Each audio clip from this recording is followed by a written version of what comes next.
Titanfall 2 is the epitome of first-person shooter excellence. As a game, it accomplishes its goal of pulling you in and giving you an exhilarating experience from the get-go.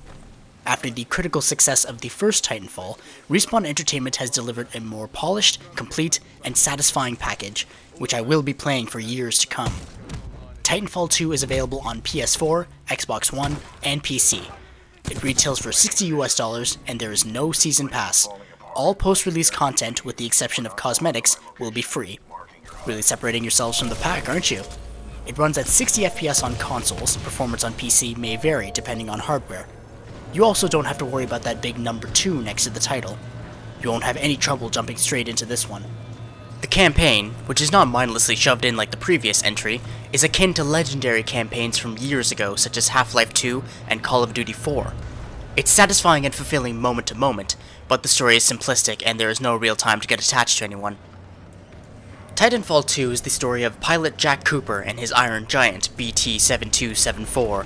Cooper starts out as a standard infantryman being trained by a pilot through the use of a VR gauntlet similar to COD 4's gauntlet. Fastest time I've seen is 20 seconds, the game expects you to complete it in 2 minutes, and your time determines your recommended difficulty. Throughout the story, Cooper and BT, as he is lovingly nicknamed, battle enemy infantry and mercenaries with their own titans, who serve as the boss battles.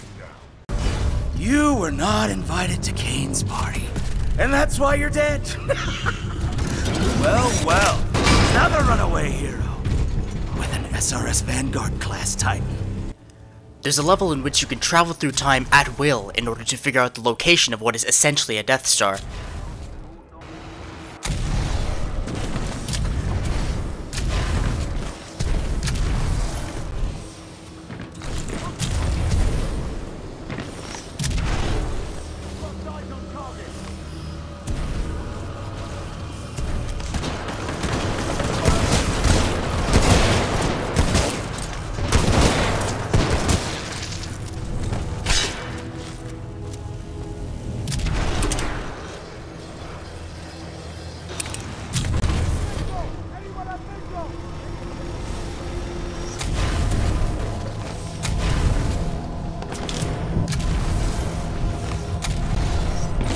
Successfully delivered to Whirlwind.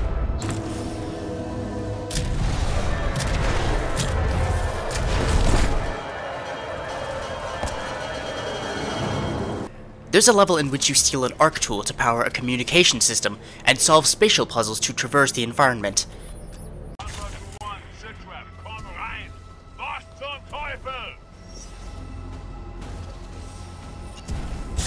Anti-Titan squads have arrived, requesting assistance.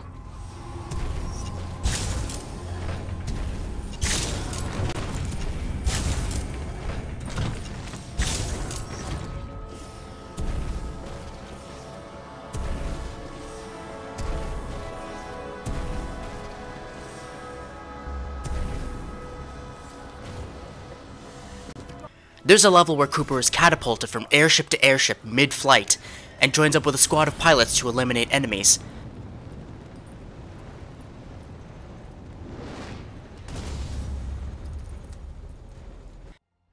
I love this job. Well, it's never boring. Just move your ass, Davis.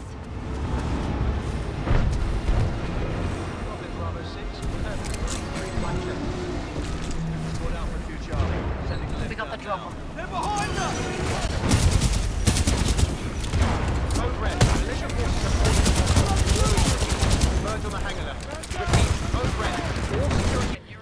The final mission strips Cooper of all his weaponry except for a smart pistol, sends him through the level at breakneck speed, and ends with a very crew expendable type escape sequence.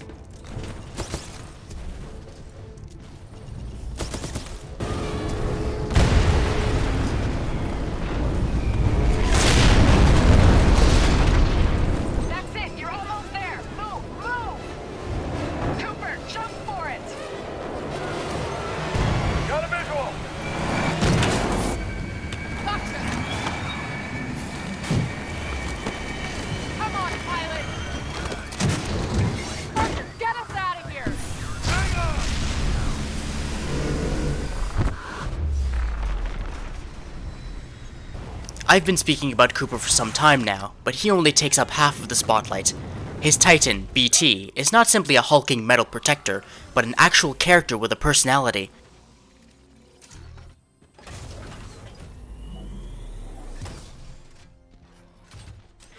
There are opportunities for Cooper to speak to BT, giving the player a binary choice. While not very extensive, the dialogue between Cooper and BT is endearing, humorous, and makes them a memorable duo. Don't worry, your dialogue choices don't give you a different ending or anything. It's just a fun little addition to spice up an already fantastic campaign. Do you require rest? No. Good. There is no time for rest. Tracking me. It's kinda creepy, BT. I have no wish to incite fear. That is reserved for our enemies. From BT's introduction to his inevitable sacrifice, he remains loyal to Cooper and upholds the mission without fault. You can change his loadouts on the fly, allowing for some adaptation to a situation. Not incredibly realistic, but hey, Titanfall isn't aiming for that. The campaign is exhilarating from start to finish. It wastes no time or expense, and each mission has a purpose and a meaning. I completed it on hard, which took me about 5 to 6 hours. I found it well worth the price of admission, which may be absurd to hear. You don't normally think a 5 to 6 hour campaign is worth $60 US. But sliding, wall running, and headshotting through the tightly designed levels as Cooper, obliterating cocky opponents as BT, and listening to the heartfelt back and forth between the two is just so cathartic and thrilling. If you're looking for a good FPS campaign, you cannot go wrong with this. Or Doom 2016. That's also legendary. I can't hope to explain every aspect of multiplayer in one video, nor do I wish to waste your time that way. If you've played Titanfall 1 and found it lacking in the content department, know that Respawn has answered your wishes. The mistakes of Titanfall 1, namely lack of content, division of an already diminishing player base through paid DLC, and a tacked-on meaningless campaign, have all been addressed. I've already mentioned that all post-release content will be free, with the exception of a separate cosmetic skin store. Regarding the content aspect, boy is there a lot of it. As a pilot, you have a primary weapon, which consists of an assault rifle, submachine gun, light machine gun, shotgun, sniper, or grenade launcher, and a secondary, either a pistol or an anti-Titan weapon. You also have a grenade, a tactical ability, and kits. There is so much more to play around with and find what suits your niche. Each weapon also has a separate level, and as that level increases, you unlock attachments and skins. On the other side of the coin, Titans have been changed. In the original Titanfall, you had a choice of 3 chassis, fast but weak, a middle ground, and the tank. You then could customize the loadout as you wished. In Titanfall 2, there are preset named Titan configurations. Ion has a fast-firing splitter rifle, a vortex shield to catch and return projectiles, and a precise laser shot for those pesky pilots. Ronin's abilities focus on his massive broadsword and his phase-shifting ability. Tone is mostly a long-range fighter, poking from afar and barraging enemies with rockets. Some may not agree with this change in design, as it makes encounters more predictable. Personally, I find it exciting to try out different Titans and figure out which suits me best. And there is always the possibility of a new Titan through DLC down the line, mixing up battles even more. In terms of customization, there's Titan kits, which boost different aspects of your Titan's abilities, global ones for all Titans, and Titan-specific ones. And of course, the cosmetics. Let's get into a match, shall we? This is attrition. If you haven't played Titanfall, this is essentially team deathmatch with little minions running around. Killing anything on the enemy team gives you points for your team. Pilots and Titans are worth more than grunts, but getting grunt kills can help immensely in the early game. As the match progresses, stronger minions start spawning, and it's generally not a good idea to focus them. If you're a social gamer, this game accommodates you well. Titanfall 2 has its own groups called networks. You can search through a list of established networks to find like-minded people to play with. You start out in the Advocate network, which comes with its own benefits, but you are free to join whatever network you want. Again, network population may vary depending on platform, but there is a wealth of options to choose from. If you're a fan of shooters, or even a fan of fun video games, Titanfall 2 should be on your radar. A fantastically paced and designed campaign, coupled with a deep and consistently exhilarating multiplayer, makes for a killer combination. I normally don't play anything for more than an hour at a time, but this game pulled me in for 3 to 4 hour sessions. The slick, fluid movement as a pilot and the bulky, powerful Titan combat come together in a satisfying fusion.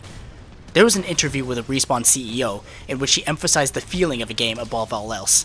I wholeheartedly agree with him, and I think that's why Titanfall 2 is a strong contender for Game of the Year. It nails the gameplay aspect, and it keeps you coming back for more. Thank you very much for watching. I'll see you elsewhere. Toodaloo.